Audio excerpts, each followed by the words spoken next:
Estamos en la penúltima clase. Estamos viendo la obra salvadora del Hijo. Ya la primera parte la vimos hace 2 semanas. La segunda parte nos la dio Dani la semana pasada. Y pues esta semana vamos a iniciar con la parte número 3, la obra del Hijo en el presente, así se llama. También como dato curioso, el autor de este libro y de los estudios que hemos estado llevando, Paul Washer, el día martes, si mal no recuerdo, tuvo una intervención a corazón abierto. Gracias a Dios, este fue un bypass. Gracias a Dios salió bien de la operación y ya está en recuperación. Entonces, vamos como dato curioso. Eh, Vamos a iniciar. Dice, en la lección anterior consideramos 4 aspectos de la obra salvadora del Hijo, llevada a cabo por él durante su tiempo en la tierra. Sin embargo, es importante entender que su obra en nuestro lugar no terminó cuando él ascendió al cielo. En esta lección consideraremos 2 formas en las que el Hijo está activamente involucrado en la salvación de su pueblo. El Hijo da vida a su pueblo y él intercede por su pueblo. Vamos a iniciar con el primero. El Hijo da vida a su pueblo. Dice, la vida que el Hijo da a su pueblo no está confinada o limitada a la resurrección. Él no solo es la fuente de nuestra resurrección física al final de las edades o de los siglos, sino también de nuestra vida y fuerza espiritual, ahora en nuestro diario vivir. Primer punto, en Juan 14:6, Jesús hace una notable declaración acerca de sí mismo y nos pregunta, ¿qué nos confirma esto acerca de su persona y la dependencia que el creyente debe tener de él? Voy a leerlo yo, Juan 14:6. Dice, Jesús le dijo, yo soy el camino, la verdad y la vida. Nadie viene al Padre sino por mí. Inciso A, yo soy el camino y la verdad y la vida. Si Cristo no es Dios, entonces esta declaración es blasfema. Cristo no solo es la encarnación de la verdad de Dios y el camino de reconciliación, sino también la fuente de toda vida física y espiritual. Entonces, ¿qué nos confirma esto acerca de su persona y la dependencia que el creyente debe tener de él? Me gusta mucho este libro cuando lo propuse para que se estudiara, no sé si ya lo había comentado, pero justamente porque el autor nos dice, yo hice este libro para que el creyente, mientras está haciendo su estudio, tenga la Biblia frente a él. No hay manera de que nosotros podamos concluir este estudio sin tener la palabra de Dios frente a nosotros, amados hermanos. Y así debe ser a lo largo de toda nuestra vida. Yo he visto y que todos la traen y ahí los veo ojeando cuando pido el versículo y todo. Entonces, gracias a Dios por eso, amados hermanos. Entonces, ¿qué nos confirma esto acerca de su persona? Nos dice que eh, el cristianismo es exclusivista. Esto es que toda verdad es exclusiva, que es algo contrario a lo que vendría siendo la moda, ¿no? La mentira, por ejemplo, que nos dice que todas las religiones son iguales o llevan al mismo lugar. Esto ya lo veíamos en clases anteriores. Podemos tomar una de 3 posturas nosotros como cristianos. La primera de ellas es el pluralismo. Esto es aceptar todas las religiones como iguales y darles el mismo respeto que le damos a la nuestra. La segunda de ellas es el inclusivismo. Esto es que Cristo tiene algo especial, pero no es la única verdad. Él comparte la verdad con muchos otros. La Iglesia Católica marcha precisamente en esa dirección. Ahora, antes déjenme aclarar, cuando digo que nosotros como cristianos tenemos que recordar, hay algo que dice, todo católico es cristiano, mas no todo cristiano es católico.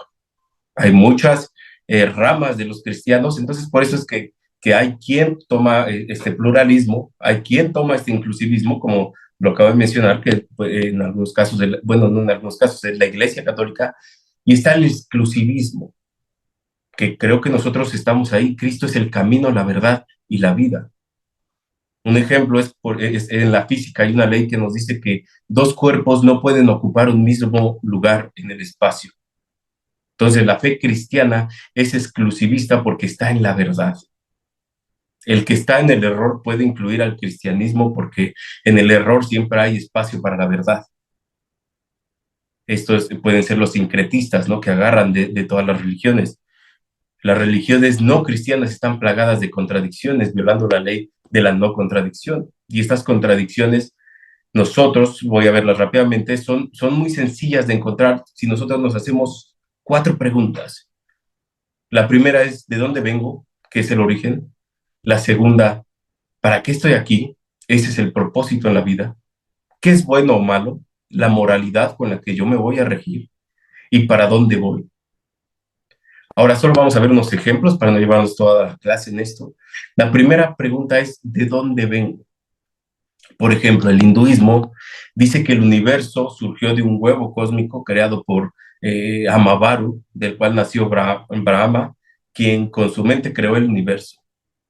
El panteísmo nos dice que todo es Dios. Esto nos dice que el mundo es una ilusión.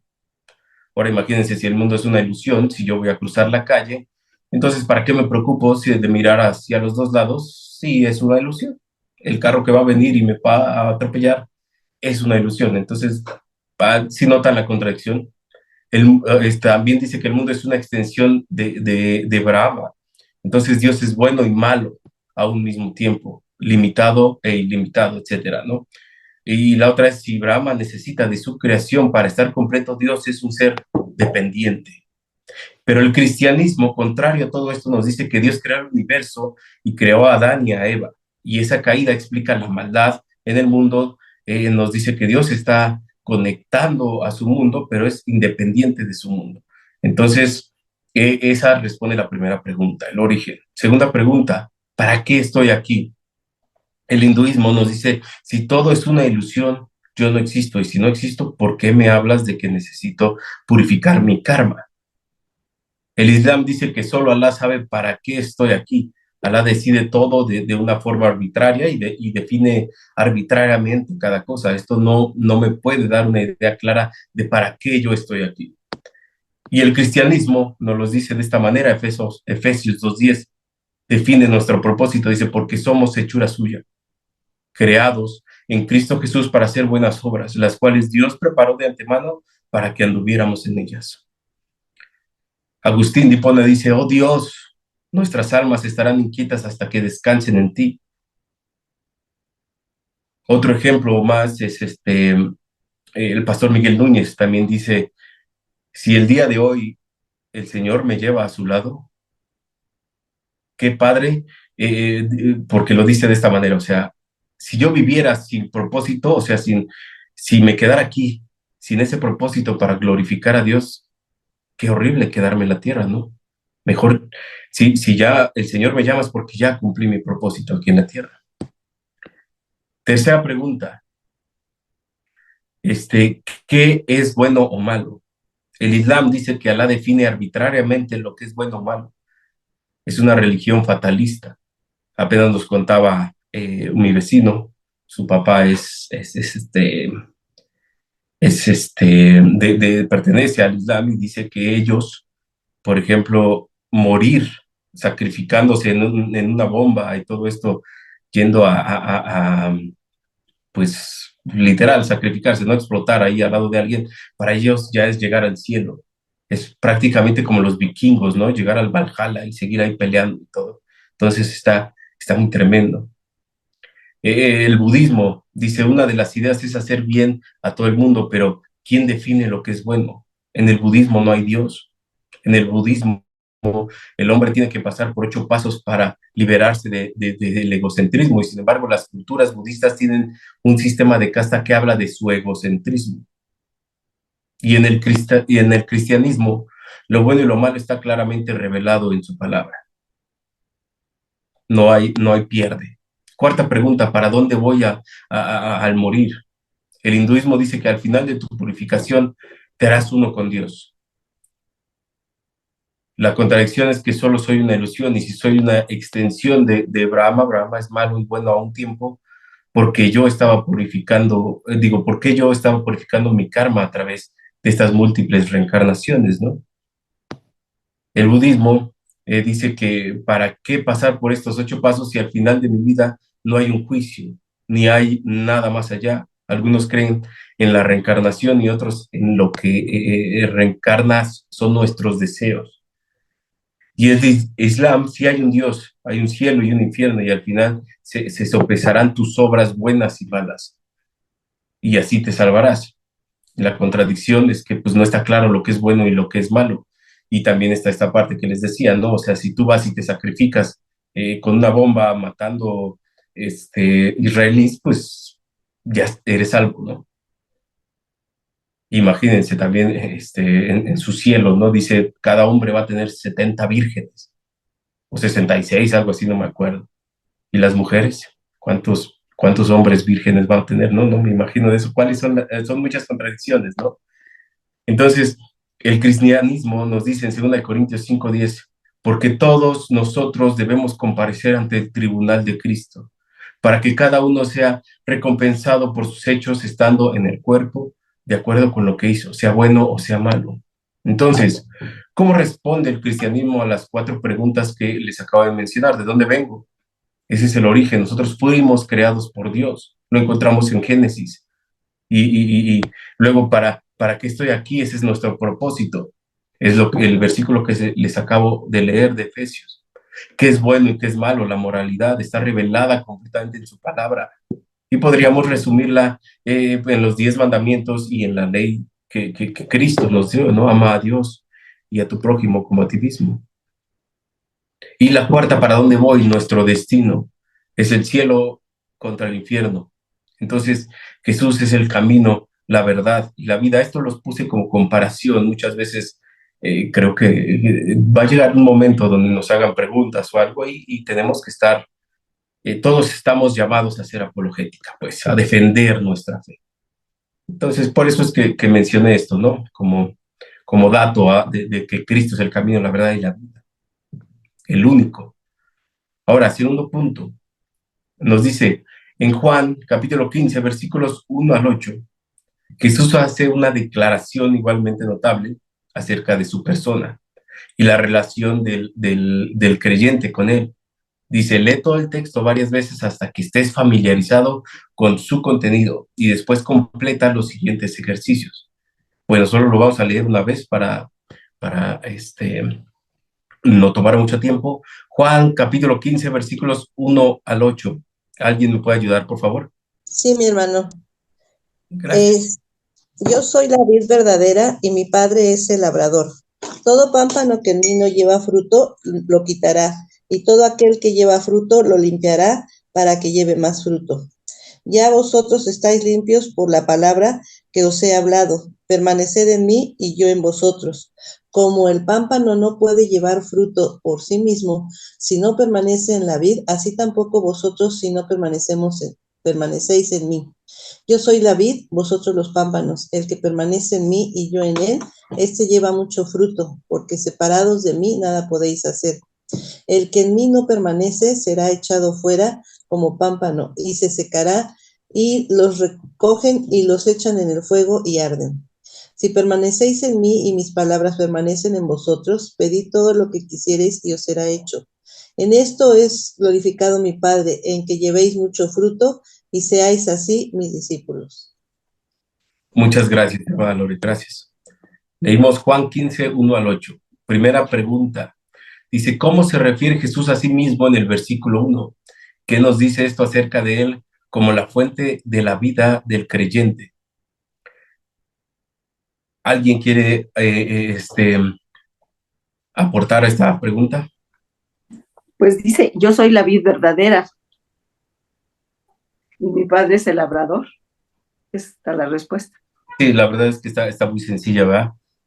No sé si solo les comento que cuando todas las cámaras están abiertas, les cuesta un poquito a la red o al celular registrar toda la información de audio y video. Entonces, probablemente sea eso, hermano Leo. Bueno, entonces puede que tenga que ver con las cámaras. Bueno, pues no están todas abiertas, ¿eh? Sí, no. Pero vamos, según los versículos 4 al 5, ¿cuán dependiente de Cristo es el creyente como la fuente de toda vida espiritual? Explica tu respuesta. Bueno, sabemos que somos completamente dependientes de Cristo, pero ¿alguien quiere profundizar un poquito más antes de que yo dé la respuesta acá? Hola, hola hermanos, ¿cómo están? Buenas Francisco, noches. buenas noches.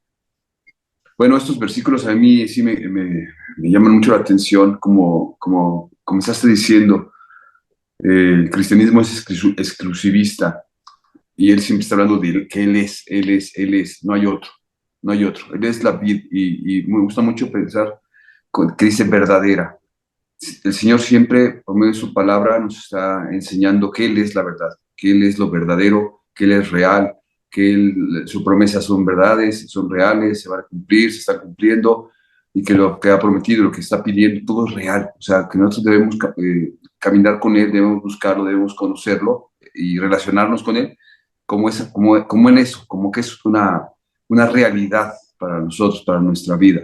Muchos, por ser palabra, por ser historias, a lo mejor los tenemos como, nos cuesta trabajo, porque no lo vemos real, pero él nos insiste que es exclusivo, pero que es también real, que siempre está, pues vaya, mostrando esa realidad en nuestras vidas, ¿no? Gracias, totalmente, gracias, pastor. Y aquí, ¿Puedo hacer ah, Perdón, un es que comentario? quería comentar sobre la parte de lo que refiere cuál es nuestra dependencia con Dios. Me gustó mucho en algún momento, un pastor tomó una flor y la arrancó de la rama y la enseñó y dijo, ¿esta flor está viva o está muerta? Y pues todos dijimos, está viva. Dijo, no, ya está muerta. Nada más es cuestión de unas horas. ¿Por qué? Porque acababa, ya no tenía la fuente de vida, se había roto. Nada más era un poquito de tiempo para que se marchitara. Entonces, nosotros, así es nuestra dependencia. Y cuando decimos que apartado de Él nada podemos hacer, se nos olvida la analogía de la planta cortada. Es decir, si nosotros no tuviéramos la salvia que fluye, si una planta no la tiene, solo es cuestión de tiempo para que se seque. Tú ves una hoja caer y sabes que ya está muerta, solo que falta un poco de tiempo. Entonces, nosotros, así es nuestra dependencia con Él. Apartados de Él, nada podemos hacer igual que una planta cuando se arranca de su salvia, de donde toma el agua y los alimentos. sí, totalmente, gracias, pastora. Pues Él es nuestra fuente, como lo dice, de toda la vida espiritual. Dependemos completamente de Él. Nosotros necesitamos aprender a ver el fruto del Espíritu como un regalo de Dios, para nosotros así vivir de una mejor manera la vida que Cristo compró por nosotros. Entonces, si nosotros no cultiváramos el fruto del Espíritu, es desperdiciar lo que Dios ha querido regalarnos. Y sin ese fruto, su carga no va a ser ligera y su yugo no es fácil. Es todo lo contrario a lo que Mateo nos está diciendo en su evangelio. En la ausencia del fruto, de que nosotros demos el fruto, los mandamientos de Dios son difíciles, que es como la mayoría lo ve. Pero si nosotros desarrollamos el fruto que Dios te ha regalado, entonces estaremos glorificando a Dios. De ahí lo que leemos en el último versículo de este pasaje. En esto es glorificado mi Padre, en que den mucho fruto. No podemos vivir el evangelio en el diario vivir sin el fruto del Espíritu. Entonces, es imposible nosotros vivir una vida que agrade a Dios. Es imposible vivir una vida sometidos a su voluntad si estamos divorciados de la palabra y sin una vida rendida completamente a Dios. No puede haber llenura del Espíritu. Y sin esa llenura no podemos tener el fruto del Espíritu. Y sin ese fruto no podemos vivir el Evangelio, amados hermanos. No podemos llamarnos cristianos, aunque el Evangelio es un mensaje que debe cobrar vida, como oraba hace un momento en nosotros. Ese fruto del Espíritu es para que nosotros podamos relacionarnos tanto verticalmente como horizontalmente. Entonces yo no puedo amar a Dios sin el fruto del Espíritu. No puedo amar a mi hermano sin el fruto del Espíritu. No puedo tener madurez espiritual sin el fruto del Espíritu, sin estar conectado a Dios, sin que Cristo sea mi fuente. No puedo ser un buen cónyuge sin ese fruto. No puedo ser un buen pastor sin el fruto. No puedo ser un buen hermano en la fe sin el fruto del Espíritu. No puedo tener una buena relación de ningún tipo sin el fruto del Espíritu. Un cristiano sin fruto es más un inconverso. y es altamente probable que más bien sea un inconverso. Aquí nos pone una nota, Paul Washer dice, esta analogía es tanto poderosa como hermosa. Un sarmiento solo puede dar fruto si está conectado a la vid vivificadora. Una vez que es cortada, se seca y se vuelve estéril, como nos comentaba la pastora. De una forma sorprendentemente similar, el creyente solo puede poseer vida espiritual y llevar fruto por medio de su continua relación con Cristo, aprendiendo y obedeciendo su palabra y confiando o descansando en su poder. Ahora, para concluir esta sección, el punto 3 dice, consideremos la afirmación que hace Pablo confiadamente en Filipenses 4:13, ¿qué nos enseña este texto acerca de Cristo como la fuente de la vida y fuerza del creyente? ¿Cómo deberíamos vivir a la luz de esta verdad? Lo que Pablo dice está en Filipenses capítulo 4, versículo 13. Creo que es un versículo muy conocido, ¿no? Como dirían algunos, ya muy manoseado. Todo lo puedo en Cristo que me fortalece. Y nos pone una nota, Paul Washer dice, la palabra fortalece traduce el vocablo griego en dunamo, en dunamo, perdón, estoy aprendiendo a pronunciarlo. Dice, el cual puede ser traducido también como da poder o empoderar. Es un participio presente que indica acción continua. Cristo da vida y fortalece a su pueblo continuamente. Entonces, ¿alguien quiere comentar algo de todo lo puedo en Cristo que me fortalece antes de que yo continúe? Bueno, yo quería comentar algo. Adelante. Bueno, respuesta a lo que aquí nos están preguntando, es realmente afirmando lo que la pastora ya nos decía hace un ratito, que lejos de Él nada podemos hacer. O sea, todo lo puedo en Cristo que me fortalece. Bueno, es por la fortaleza que adquirimos a través de Él. Y sin esa fortaleza, nada podremos hacer. Lejos de Él, por nuestra cuenta, nada absolutamente vamos a poder hacer. Es la dependencia en Él, de Él, es total. Digamos, por eso se nos exhorta a estar con Él y Él en nosotros, porque Él podrá estar en nosotros y nosotros estamos en Él.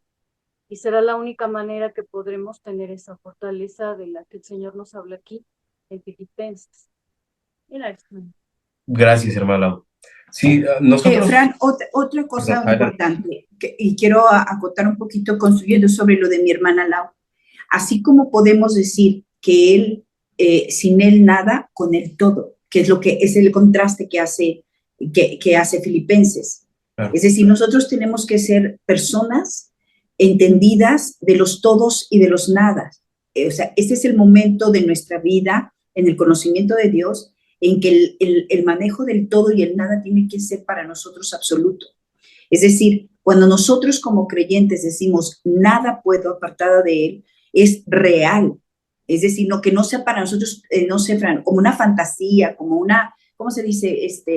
Sentido figurado, ¿no? Y volver a decirlo, nada, y apartados de mí nada podemos hacer, y lo podemos orar y lo podemos decir, pero algo en nosotros nos sigue haciendo creer. Es ese yo interno que siempre se cree superior y lo deja como en un estado como de concepto, ¿sabes? Pero es claro.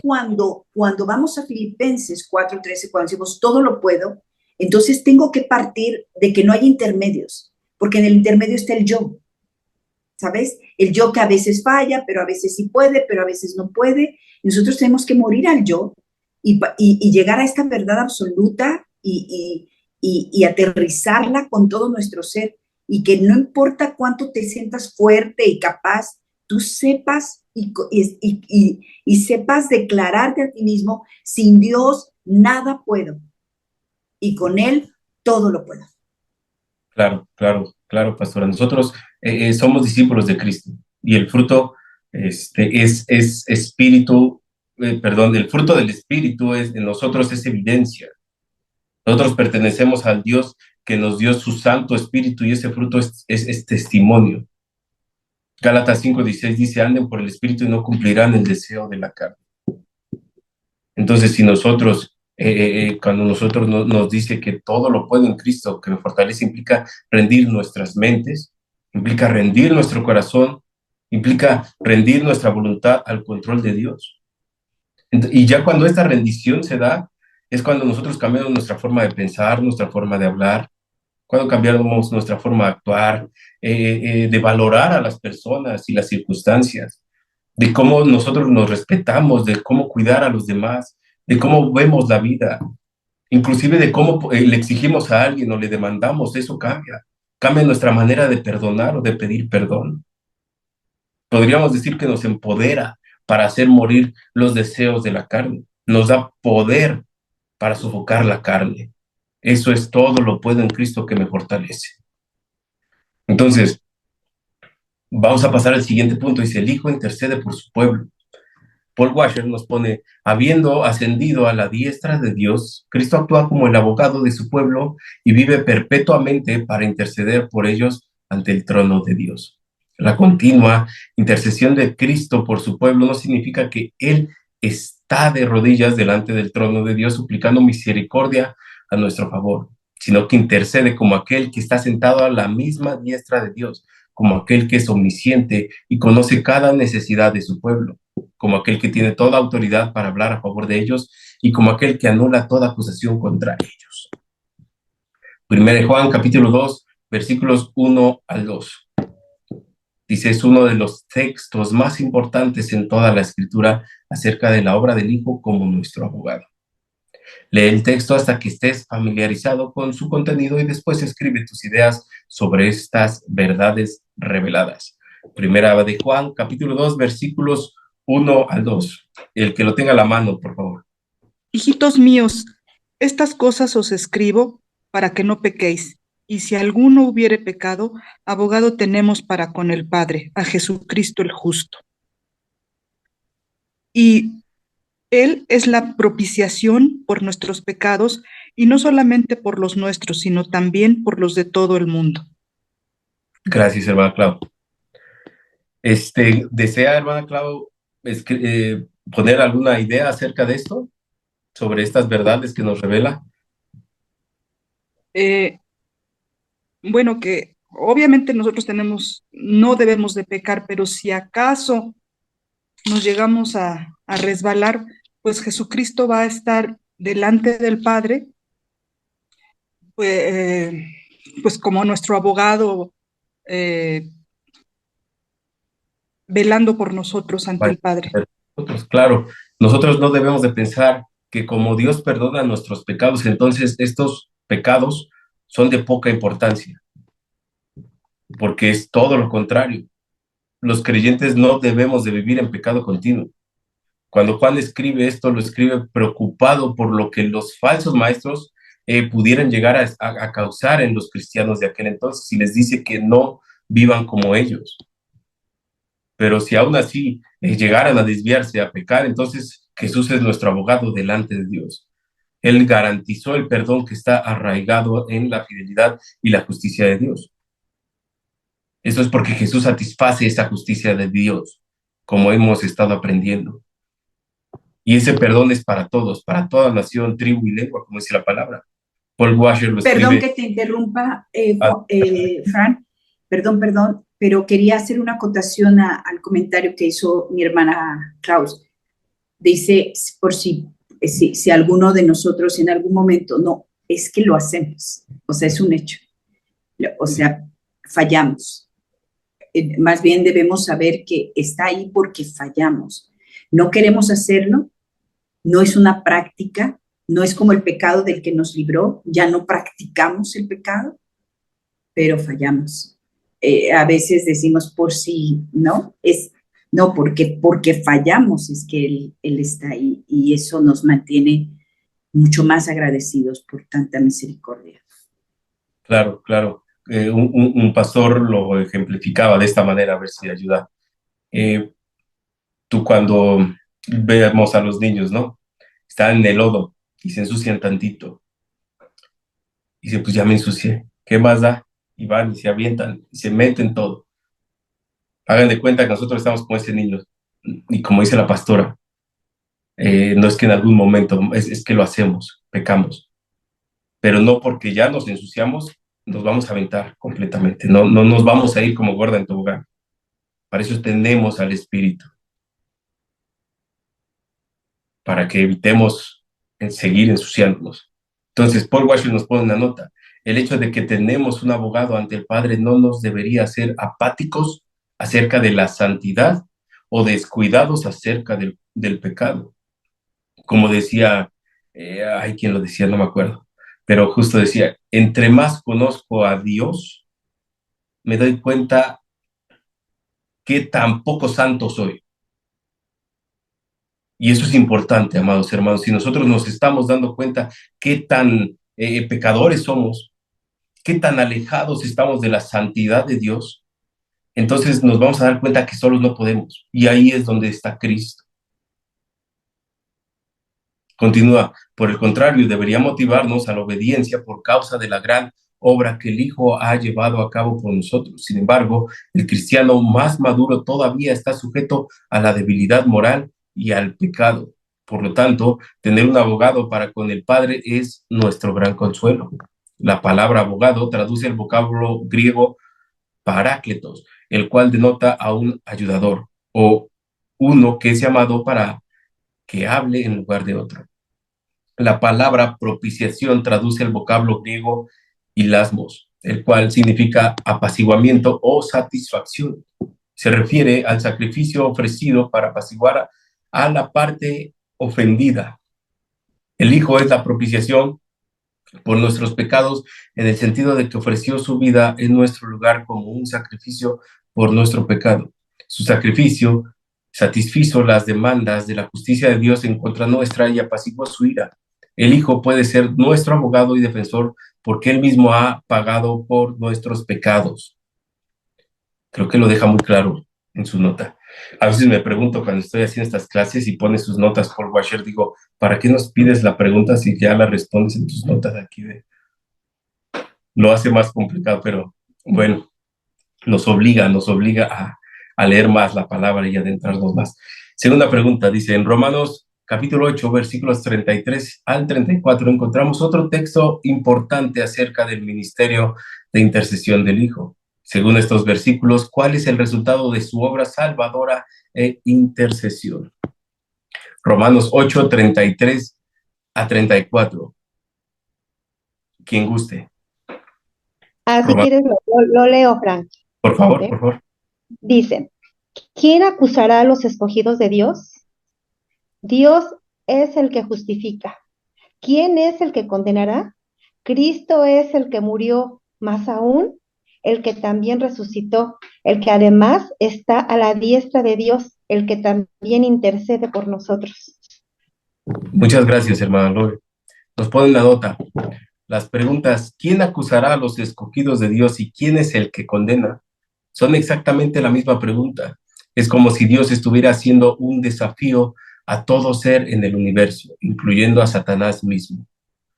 La razón por la que no se puede hacer o levantar ninguna acusación o condenación en contra del pueblo de Dios es doble.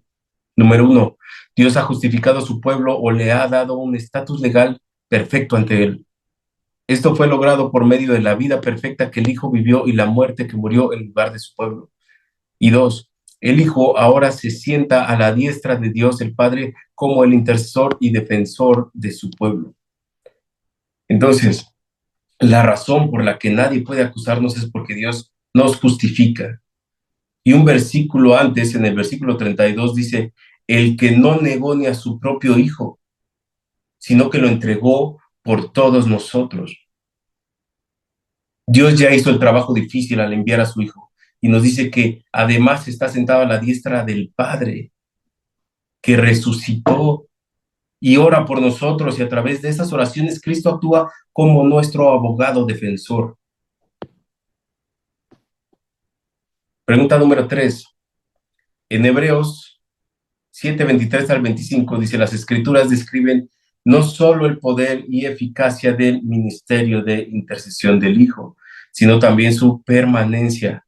Dice, resume el texto con tus propias palabras.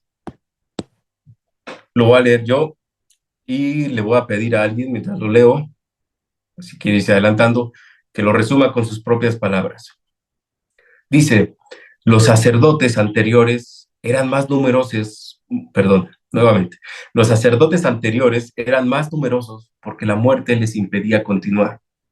Pero Jesús conserva su sacerdocio inmutable, puesto que permanece para siempre, por lo cual Él también es poderoso para salvar para siempre a los que por medio de Él se acercan a Dios, puesto que vive perpetuamente para interceder por ellos. Nuevamente, Hebreos 7:23 al 25. Alguien que me ayude a resumirlo. La eternidad del Hijo hace que su intercesión por nosotros sea eterna, a diferencia de los otros sacerdotes que los limitaba el tiempo de vida en la tierra. Sí, justamente estos versículos nos revelan cómo las glorias, digamos que la gloria tras gloria del ministerio sacerdotal de Jesús y esa superioridad de Cristo sobre los levitas,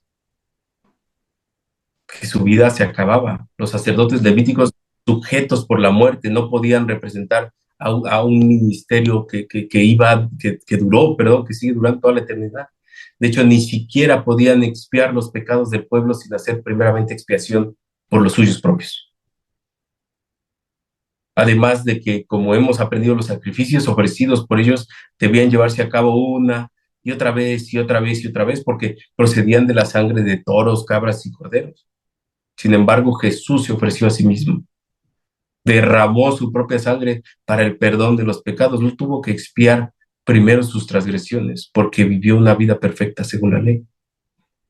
Jesús vino como cumplimiento de la promesa divina e instauró un sacerdocio eterno en el que Él, como gran sumo sacerdote, intercede ahora por el pueblo de Dios, por su pueblo.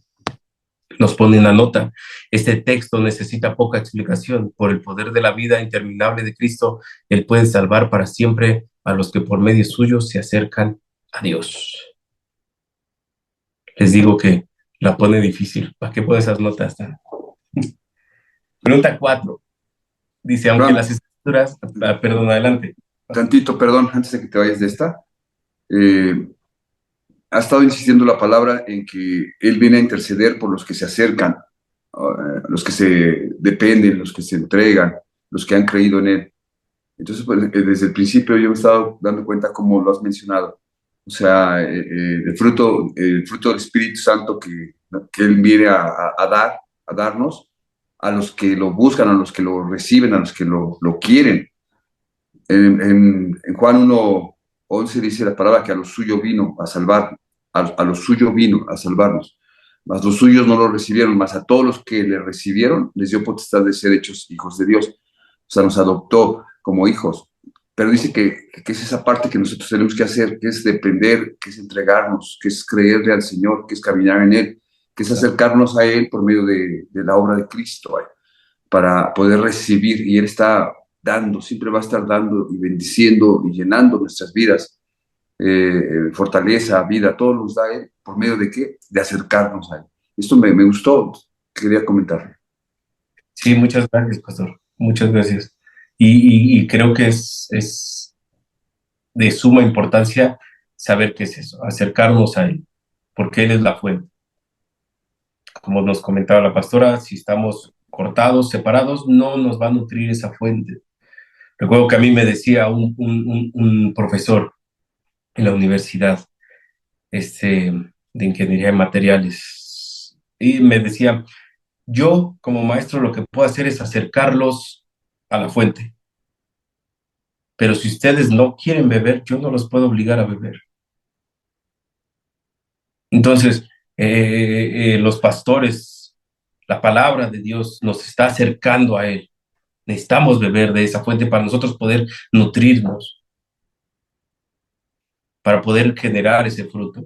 Y bueno, el cuarto punto se los voy a dejar de tarea porque va a venir en el examen que la pastora les está preparando. Hermano Frank. Hermana Tere, por favor. Bueno, también aquí lo que nos deja bien entendido que habla él y dice que él es el sacerdocio inmutable. O sea, Él no cambia y Él nos va a defender, interceder siempre. Y eso nosotros tenemos que tenerlo entendido, que Él jamás va a cambiar y siempre nos va a defender, pero siempre y cuando nosotros también permanezcamos en Él. Totalmente, hermano. Esa inmutabilidad a nosotros nos trae paz, porque nosotros sabemos que todo cambia, todo cambia. Imagínense, por ejemplo, los de Guerrero, de repente de un día a otro, ¡pum!, todo les cambió. Nada es seguro, excepto Cristo, excepto Dios, son inmutables, amados hermanos. Eso nos debe traer paz. Entonces, les decía, la pregunta 4 nos pide que leamos el capítulo 17 del Evangelio de Juan y del versículo 1 al 26, y después es coincidir unas columnas, pero es un tip, va a venir en el examen, resuélvanlo. Por eso no lo vamos a contestar aquí. Pero ahí está, amados hermanos. Bueno, con esto terminamos la penúltima clase y acabamos con la obra intercesora del Hijo. La última clase nos habla de la obra intercesora del Espíritu Santo. Y por el momento, bueno, sin más, por el momento más bien, le doy pie a la pastora para que nos platique acerca del examen y lo que viene. Oh, muchas gracias, Fran. Gracias, qué hermosa clase. Nada más concluyo por lo que escribo. Creo que a veces pensamos que la obra de nuestro Señor Jesucristo fue terminada en la cruz, pero Él sigue trabajando por nosotros, sigue obrando, sigue intercediendo, y eso nos debe poner siempre más humillados ante Él de hacer nuestro trabajo como creyentes y hacerlo bien, porque Él continúa la obra con nosotros. Y bueno, sí, mis hermanos, platicando con mi esposo y comentábamos que es importante que nos autoevaluemos, es importante que nos pongamos a prueba nosotros sobre el nivel de conocimiento que vamos teniendo, porque de hecho la serie se llamó Conociendo al Dios Vivo. Entonces, no es tanto un examen de conocimiento, sino que tanto conocimos a Dios, más aprendimos de Él. Así que queremos tener un examen muy especial. Aunque va a haber una parte que van a dejar escrita y que nos van a entregar, queremos que sea un examen presencial. Lo vamos a hacer el domingo 10 de diciembre. Va a ser a las 10 de la mañana, no se preocupen, lo vamos a poner ahí en el grupo.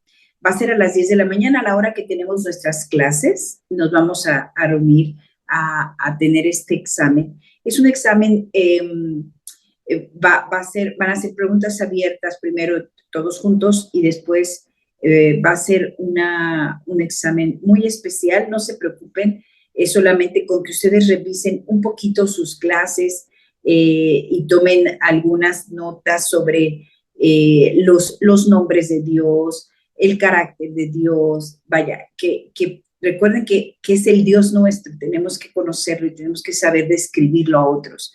Cuando alguien te pregunte, bueno, ¿y Dios cómo es? Tú vas a decir, Dios es enorme, Dios es grande, Dios es misericordioso, Dios es paciente.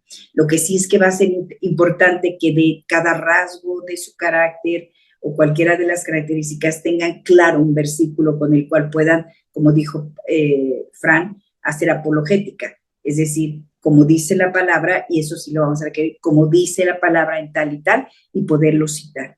Les pido que 2, 3, 4, 5 versículos que sean claros en sus estudios lo tengan de memoria, ¿de acuerdo? Pero va a ser más bien evaluarse ustedes sobre lo que ustedes aprendieron.